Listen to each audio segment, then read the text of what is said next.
Time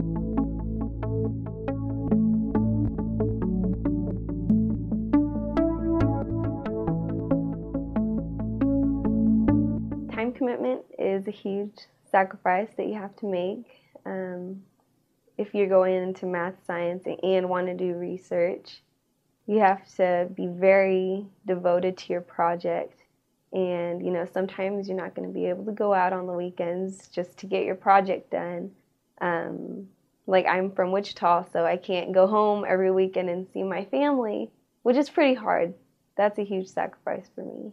And also, even during the weekdays, you're going to be busy doing homework, and some weeks it'll feel like all you're doing is school. And you may not have as much of a social, personal life as you might like to have, but once the project's all done and over with, you can just finally take a breath and relax. So I've had to sacrifice a lot of time because you do work in the lab a lot. So while you're working, usually you're not able to study. So when you go home, you have to study more because you're working. So you just have to kind of find the right balance between the work and study. But when you're doing research, you kind of lose track of time, and you're wanting to stay on target and you're wanting to be successful. So you're kind of running out of time, and you just have to keep up with your research and your studying, and that usually entails sacrificing a lot of your free time. Sacrifices that I've had to make are that I really don't go out much anymore. And I really don't care about that because I went out probably far too much my freshman and sophomore year.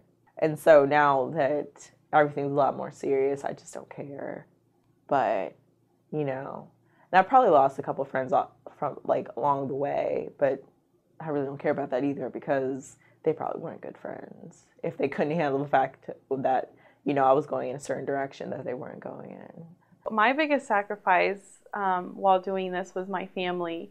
I am the oldest of 3 children, so I was always very close to my parents and my siblings, and I come from a huge family, with Sunday dinners, and having to miss all of that now was my biggest sacrifice, was being away from my family, is being so far away from my family that, I can't drive home on the weekends or fly home on the weekends. It's such a small town, we don't have an airport, but the time that I do spend with them, I enjoy to the maximum. So it's something that, I've learned to live with, but that was my biggest sacrifice.